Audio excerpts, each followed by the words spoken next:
Lepo pozdravljeni v najnem imenu, smo Meta in Filip in v nadaljevanju vam bova predstavila raziskovalno nalogo z naslovom Vpliv e-avtomobilov na okolje. Če še kdo ne ve, kaj pomeni kratica e-avtomobil, naj vam razložim. Ta kratica stoji za besedo električni avtomobil, kar pomeni avtomobil na električni pogon. Ker je v zadnjem času veliko govora o potrebi po zmanjšanju izpustov ogljikovega dioksida in ker se kot ena izmed rešitev pojavil e-avtomobil, sva se odločila raziskati, ali ta trditev drži.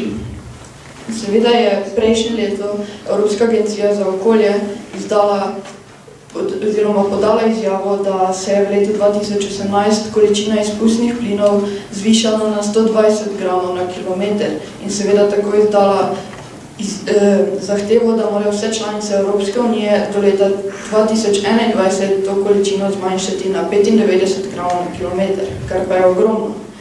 In ker se v Sloveniji število osebnih avtomobilov povečuje in ker je tudi Slovenija članica Evropske unije, bo primorana k večji uporabi električnih avtomobilov.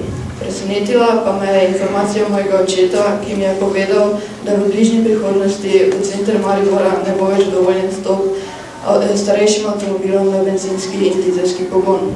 Ker pa sem mlad in bi tudi sam rad šel v naravo z mirno dušo, spremljam količino emisij v ozračju Maribora dnevno s posebno aplikacijo na telefonu, ki mi pove, ali je priporočljivo iti ven ali ne. Na podlagi prej povedanega sva si zadala več namenov in ciljev. Eden je bil, na primer, da raziščeva, ali je avtomobil res čistejši od navadnih avtomobilov, saj imajo znanstveniki nasprotujoča si mnenja. Najen glavni cilj je bil, da ozavestiva učitelje, starše in učence o doprinosu e-avtomobilov v čistejšem okolju, saj smo vsi v tej dvorani potencialni vozniki in zmeto spodbujava k večji uporabi e-avtomobilov. Pa še zadnje, ampak ne najmanj pomembno, je bilo, da preveriva poznavanje e-avtomobilov med starši in učitelji. Najino raziskovalno nalogo sva razdelila na dva dela. V prvem delu sva uporabila metodo analize virov in literature, v drugem delu pa sva uporabila metodo spraševanja v anketi. Odgovore anketirancev sva zbrala in jih kasneje tudi interpretirala. Na podlagi že preomenjenih namenov in ciljev sva si zadala 4 hipoteze. Prva hipoteza je bila, da so e-avtomobili čistejši od avtomobilov z navadnim pogonom, saj meniva, da manj onesnažujejo okolje.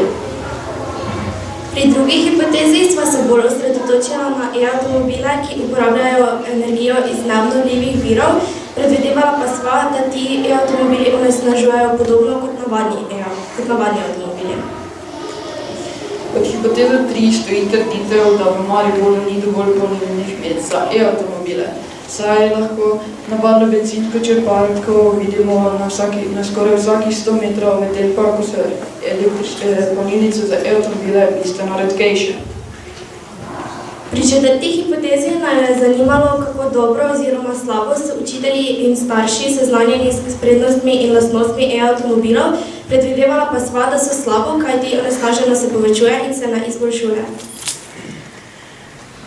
Hipotezo 1, ki je bila, da so e-avtomobili čistejši od navadnih avtomobilov, lahko potrdiva le delno zaradi relativno visoke uporabe neobnovljivih virov in fosilnih goriv ter problematičnosti pri proizvodnji baterij. Iz vidika zavarovanja okolja in zdravja pa je ta delno potrjena trditev zelo pomembna, saj e-avtomobili zmanjšujejo onesnaženost zraka in izpustnih plinov sploh nimajo. Pri drugi hipotezi, kjer sva raziskovala e-avtomobile, ki uporabljajo neobnovljive vire energije, sva ugotovila, da je lahko tudi le delno potrdiva, saj imajo strokovnjaki nasprotujoče si trditve. Večina je mnenja, da so koristi e-avtomobilov več kot očitne, saj nimajo izpustov in zato ne onesnažujejo okolja.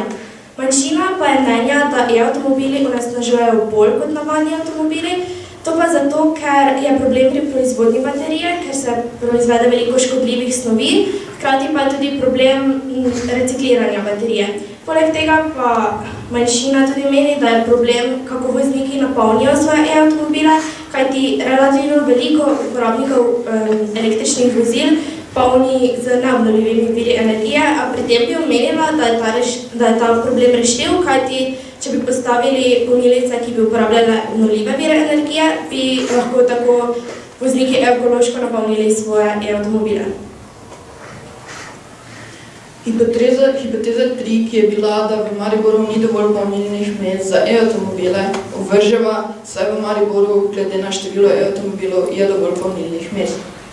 In pa v prejšnjem letu je občina postavila 6 polnilnih mest v Mariboru in do konca tega leta jih namerava postaviti še 14. Prav tako pa so do zdaj zasebni ponudniki in podjetja postavili še enkrat toliko polnilnic za e-avtomobile. Pri četrti hipotezi sva anketirala učitelje in starše o prednostih in slabostih e-avtomobilov, predvidevala pa sva, da bodo slabo poznali lastnosti e-avtomobilov, kajti ni se nam zdelo logično, da bi dobro poznali torej vse stvari o e-avtomobilih, a bi kljub temu onesnaženost se povečevala. Rezultati ankete so nama pokazali, da učitelji in starši relativno dobro poznajo vse o e-avtomobilih, zato sva hipotezo 4 ovrgla, kar je pa pozitivna ugotovitev, zato ker to pomeni, da se odrasli zavedajo, da lahko z e-avtomobili pripomorejo k čistejšemu okolju, vendar je še vedno problem visoka cena in mogoče malo slabši domet. Če povzamem vse skupaj, so e-avtomobili pomemben dejavnik pri reševanju okoljskih problemov in možnosti zajezitve klimatskih sprememb, ki pa so pretežno posledica uporabe navadnih vozil. E-avtomobili tudi nimajo izpustov in zato ne onesnažujejo okolja, lahko jih pa polnimo iz obnovljivih virov energije, pri tem poudarjam besedo lahko, kajti če bi postavili temu primerne polnilnice, bi torej lahko uporabljali energijo iz obnovljivih virov energije. Ugotovila sva tudi, da so učitelji in starši relativno dobro seznanjeni s prednostmi in lastnostmi e-avtomobilov. Ključna pridobitev najinega dela in raziskovalne naloge pa je znanje, ki ga lahko širimo med vas in druge poznance in tako ozaveščava širši krog ljudi. Med raziskovanjem pa sva se naučila tudi iskanja, zbiranja in interpretacije in obdelave verodostojnih podatkov. Potem pa bi še omenila, da se tematika e-avtomobilov zelo hitro širi in je bilo zato res pomembno, da sva našla podatke, ki so aktualni, ker naprimer vir iz leta 2015 je že tako zastarel in v bistvu neuporaben, ker se je do letos že toliko spremenilo na tem področju. Naučila pa sva se tudi priprave, analize in interpretacije ankete ter tehničnega obdelovanja zapisov. Za konec bi še omenila par problemov in izzivov, ki sva jih srečala med raziskovanjem.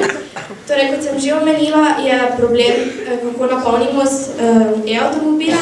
Torej, če bi postavili čim več polnilnic iz obnovljivih virov energije, bi se problem polnjenja e-avtomobilov lahko rešil.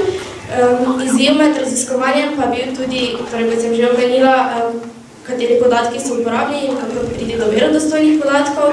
Torej, v slovenščini sploh ni knjig, ki bi bile uporabne za kaj takega, ker se tematika prehitro spreminja, zato sva vse informacije našla na spletu, pri tem pa sva se res izurila v iskanju verodostojnih in aktualnih podatkov.